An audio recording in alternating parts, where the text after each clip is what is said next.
Hello everyone, welcome to my channel. Friends, आज हम लोग देखने वाले हैं जो यूपी लेखपाल में एक चैप्टर है, ग्रामीण समाज एवं ग्राम विकास। उसको देखने वाले हैं। तो ये आज उसकी दूसरी क्लास है। इससे पहले अगर आप लोगों ने उसकी फर्स्ट क्लास नहीं देखी तो उससे पहले मैं कहूँगा आप लोग उसकी वजह फर्स्ट क्लास देखिए, तभी आप लोग सेकंड क्लास देखिए, तभी ये समझ में आएगी। क्योंकि जो फर्स्ट क्लास है उसमें कुछ बेसिक सिलेबस बताया गया है और जो बेसिक जो है ग्रामीण समाज का वो बताया गया है। और जो ये सेकंड क्लास है, सेकंड क्लास में कुछ क्वेश्चन है, जो क्वेश्चन आप तभी उनका आंसर दे पाएंगे जब आप पहले वो जो फर्स्ट क्लास देखे होंगे तभी उसका आंसर कर पाएंगे। तो देखते हैं अपना सेकंड क्लास में कि आज क्या है। तो देखते हैं, ये जो लिखा हुआ, ये जो फर्स्ट लाइन में लिखा हुआ है ये कि 1952 में जो पटवारी को लेखपाल बनाया गया है। दोस्तों, जो ये जो फर्स्ट क्लास थी उसमें मैंने बताया था कि लेखपाल जो पटवारी को कब लेखपाल बनाया गया, तो उसमें मैंने सन जो बताया था 1952 ही बताया था। लेकिन जो पीडीएफ था, पीडीएफ में जो लिखा हुआ था 1974 लिखा था। तो आप लोग उसको करेक्ट कर लीजिएगा, क्योंकि ये जो है 1952 में ही पटवारी को लेखपाल बनाया गया था।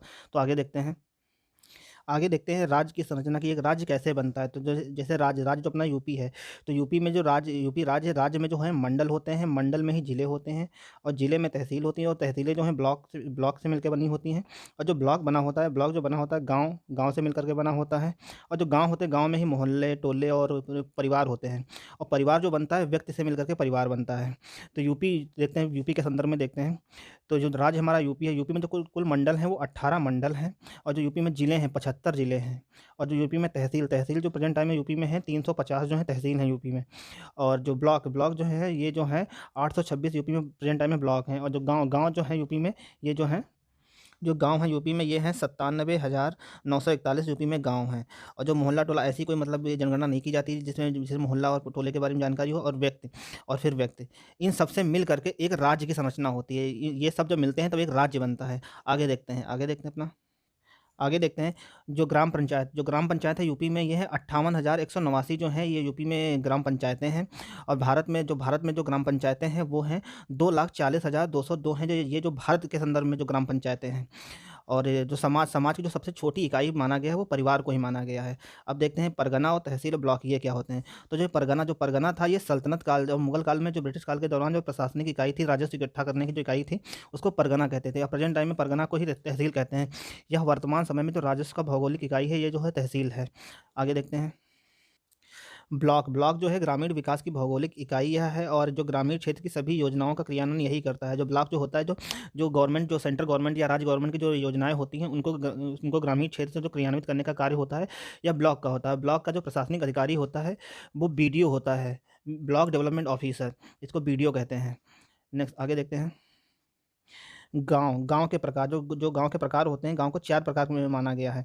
जो फर्स्ट टाइप के होते हैं, कृषि कार्य वाले गाँव होते हैं। सेकंड जो होते हैं, गैर कृषि कार्य वाले गाँव होते हैं। और थर्ड जो होते हैं, उपनगरीय गाँव होते हैं। चौथे जो होते हैं, ये औद्योगिक गाँव होते हैं। तो अपना देखते हैं फर्स्ट, कृषि कार्य वाले गाँव। जहाँ पर गाँव में खेती होती हो वह गाँव कृषि कार्य वाले गाँव कहे जाते हैं। बेसिकली जिस गाँव में खेती, मतलब अधिकांश जनता जो खेती करती है, तो उस गाँव को जो कहते हैं कृषि कार्य वाले गाँव कहते हैं। नेक्स्ट देखते हैं गैर कृषि कार्य वाले गाँव। जहाँ पर ये गाँव तो हैं लेकिन यहाँ पर खेती नहीं होती है, इन्हें गैर कृषि वाले गाँव कहते हैं। जैसे यहाँ जो ये गाँव होते हैं, इन गाँव में जो लोग होते हैं शिल्पकार होते हैं, कारीगर होते हैं ये, और यहाँ खेती बहुत कम होती है, इसलिए इनको गैर कृषि कार्य वाले गाँव कहते हैं। आगे देखते हैं। थर्ड जो है उपनगरीय गाँव वो होते हैं, ये गाँव में खेती होती भी है और नहीं भी होती है। ये जो उपनगरीय गाँव होती हैं, इनकी जो सीमाएँ हैं जो शहरों से लगी हुई होती हैं। और ये उपनगरीय गाँव में जो संस्कृति होती है, मतलब जो वहाँ की चाल ढाल जो होती है वो शहरों से मिलती जुलती है होती है, इसलिए इन्हें उपनगरीय गाँव कहते हैं। और यहाँ बहुत कम लोग खेती करते हैं। ये जो उपनगरीय गाँव वो होते हैं, जैसे जो किसी शहर कोई जिला है, मतलब कोई शहर है, जैसे जैसे लखनऊ हो गया, लखनऊ के आसपास के जो लोग बसे हुए हैं, तो ये उपनगरीय गाँव के एरिया में आ जाते हैं। नेक्स्ट अपना देखते हैं जो फोर फोर जो है अपना औद्योगिक गाँव वो होते हैं जहाँ पर कोई बड़ा कारखाना लगा होता है। जैसे जैसे अगर कहीं कोई फैक्ट्री लग जाती है, उस फैक्ट्री में जो काम करने वाले वर्कर होते हैं वो धीरे धीरे फैक्ट्री के आसपास ही रहने लगते हैं। तो जो वह एक वहाँ पे बस्ती बन जाती है, उसको जो कहते हैं औद्योगिक गाँव कहते हैं। आगे देखते हैं गाँव की विशेषताएँ क्या हैं। गाँव की विशेषताएँ जो देखते हैं, जो गाँव की विशेषताएँ होती है, गाँव में जो है प्रकृति से निकटता होती है। मतलब गाँव के जो लोग होते हैं जो प्रकृति से जो बहुत प्रेम करते हैं और प्रकृति से उनके जुड़े होते हैं। वैसे जो खेती भी या जो भी करते हैं वो मतलब प्रकृति के साथ में मिल करके करते हैं।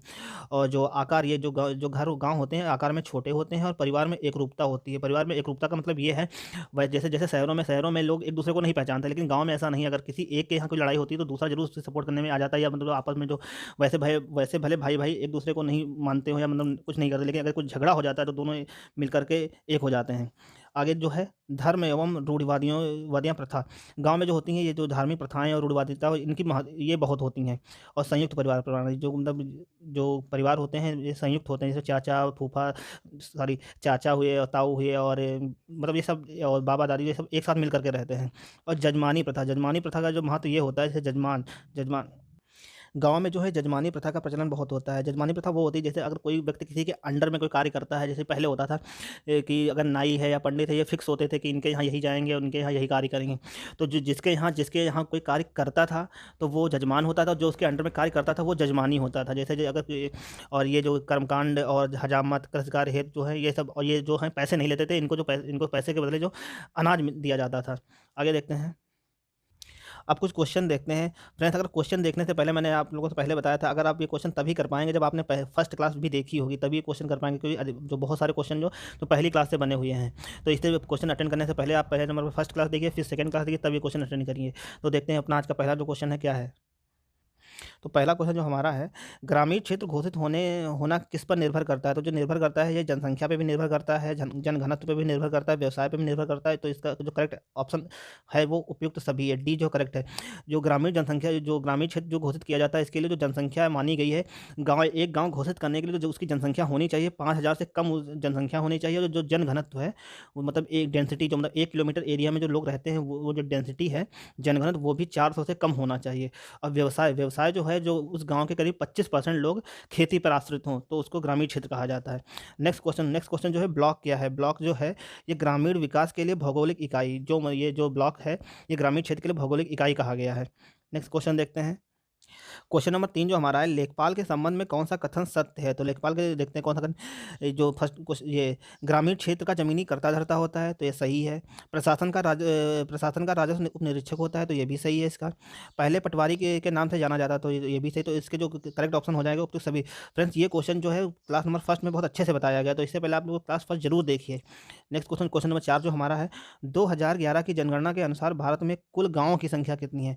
तो जो भारत में कुल गाँव जो 2011 की जनगणना के अनुसार है ये है 6,40,930 जो हैं भारत में कुल गाँव हैं। आगे देखते हैं।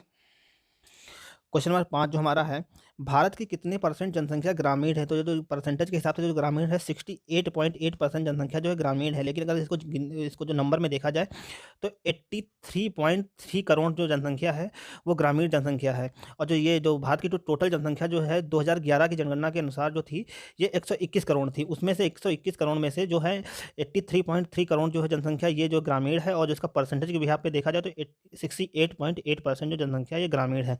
आगे देखते हैं। क्वेश्चन नंबर 6 जो हमारा है, सबसे छोटा राजस्व अधिकारी जिसके पास न्यायिक शक्ति होती है, तो वो है जो है वो नायब तहसील है। फ्रेंड्स ये भी जो कोई क्लास फर्स्ट का क्वेश्चन है, ये मैंने काफ़ी अच्छे से बताया, उसमें हायरार्की की बताई है, मतलब क्या लेखपाल है कानून को और नायब तहसीलदार इनका क्या कार्य है, इस तरीके से मैंने बताया। तो आप लोग फर्स्ट क्लास जरूर देखिए। क्वेश्चन नंबर 7 जो हमारा है, भारत में कुल कितनी ग्राम पंचायतें हैं? तो भारत में जो कुल ग्राम पंचायतें हैं 2,40,202 जो हैं ये कुल ग्राम पंचायतें हैं। नेक्स्ट क्वेश्चन देखते हैं अपना। क्वेश्चन नंबर 8 देखते हैं। गाँव की घनी जनसंख्या ना होने का कारण कृषक का सीधा संबंध किससे है? तो इस जो कृषक का सीधा संबंध है ये प्रकृति से है ये। और फ्रेंड्स ये सारे जो क्वेश्चन है ये प्रीवियस ईयर में आए हुए इंपॉर्टेंट क्वेश्चन है, तो आप लोग इनको ध्यान से देखिए। क्वेश्चन नंबर 9 देखते हैं अपना। जिले के प्रशासन का शीर्ष अधिकारी कौन होता है? तो ये अधिकारी जो होता है कलेक्टर, इसी को डीएम भी कहते हैं। क्वेश्चन नंबर 10 जो है, ग्रामीण समाज की अधिकांश आवश्यकताएं किस पर निर्भर रहती है? तो जो ग्रामीण समाज की जो आवश्यकताएं निर्भर करती हैं कृषि और पशुपालन पर निर्भर करती हैं। नेक्स्ट क्वेश्चन देखते हैं अपना। क्वेश्चन नंबर 11 हमारा जो है, ग्रामीण समाज किसका घोतक है? तो ग्रामीण समाज जो घोतक है सरलता का घोतक है। क्वेश्चन नंबर 12 जो हमारा है, ग्रामीण समाज की सबसे मुख्य विशेषता क्या है? तो जो ग्रामीण समाज की जो सबसे मुख्य विशेषता, क्योंकि ये जो समाज है ये कृषक समाज होता है, तो ग्रामीण समाज की मुख्य विशेषता है। क्वेश्चन नंबर 13 देखते हैं। उत्तर प्रदेश में 75 जिले सहित कितने प्रमुख मंडलों में बांटा गया? तो जो उत्तर प्रदेश में जो डिस्ट्रिक्ट हैं 75 डिस्ट्रिक्ट हैं, और जो यहाँ जो मंडल जो है 18 मंडल, जो तहसील जो यहाँ पर है ये 350 तहसील हैं। नेक्स्ट आगे देखते हैं। ये क्वेश्चन नंबर 14 जो हमारा है, क्षेत्रफल की दृष्टि से उत्तर प्रदेश का भारत के राज्यों के में कौन सा स्थान है? तो जो इसका जो स्थान है उत्तर प्रदेश का ये चौथा स्थान है। जो फर्स्ट नंबर पे है राजस्थान है, सेकंड नंबर पे जो एमपी है, और थर्ड नंबर पे जो महाराष्ट्र है ये, और चौथे नंबर पर उत्तर प्रदेश आता है। नेक्स्ट क्वेश्चन देखते हैं अपना। नेक्स्ट क्वेश्चन नंबर 15 जो हमारा है, एक ग्राम पंचायत में महिलाओं के लिए कितने प्रतिशत पद आरक्षित हैं होने चाहिए? तो ये जो पद आरक्षित जो किए गए हैं, ये पंचायती राज में जो आरक्षित किए गए हैं महिलाओं के लिए पद, ये 33% जो पद आरक्षित किए गए हैं। दोस्तों ये जो 33% पद आरक्षित किए, ये सिर्फ पंचायती राज में है, बाकी अभी तक ना लोकसभा, राज्यसभा कहीं भी और जो विधानसभा कहीं भी महिलाओं के लिए कोई आरक्षण का प्रावधान नहीं किया गया है। नेक्स्ट क्वेश्चन नंबर 16 जो हमारा है, देखते हैं। एक ग्राम में ग्राम के वार्डों से चुने हुए कितने सदस्य होते हैं जिन्हें पंच कहा जाता है? तो जो सदस्य होते हैं ये 7 से 17, मिनिमम 7 होने चाहिए और मैक्सिमम 17 सदस्य होने चाहिए, जिन्हें पंच कहा जाता है। आगे देखते हैं क्वेश्चन नंबर 17 जो हमारा है, उत्तर प्रदेश में एक वर्ष में अधिकांश कितनी ग्राम सभा की बैठक होनी चाहिए? तो ये जो बैठक होनी चाहिए, मिनिमम 2 बैठक होनी ही चाहिए। नेक्स्ट क्वेश्चन देखते हैं अपना। नेक्स्ट क्वेश्चन नंबर 18 जो हमारा है, एक व्यक्ति के लिए पंचायत का सदस्य बनने के लिए न्यूनतम आयु सीमा कितनी होनी चाहिए? तो जो पंचायत का सदस्य बनने के लिए न्यूनतम आयु सीमा जो है 21 वर्ष होनी चाहिए, लेकिन वोट डालने के लिए जो मिनिमम आयु होती है वो 18 साल होती है। नेक्स्ट क्वेश्चन नंबर 19 अपना देखते हैं।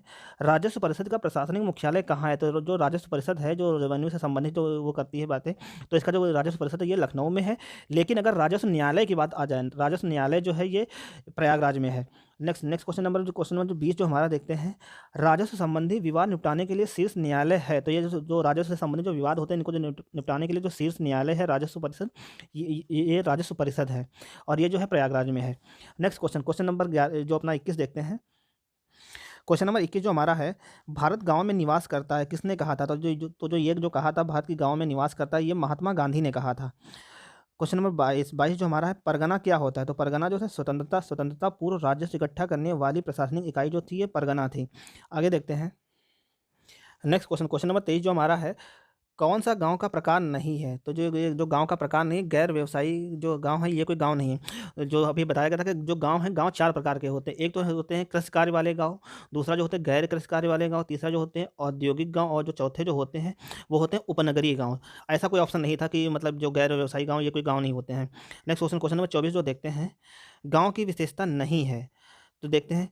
प्रकृति से नज़दीकी जीवन होता है, रूढ़िवादी सोच के लोग होते हैं, जजमानी प्रथाओं का प्रचलन होता है, संयुक्त परिवार होता है।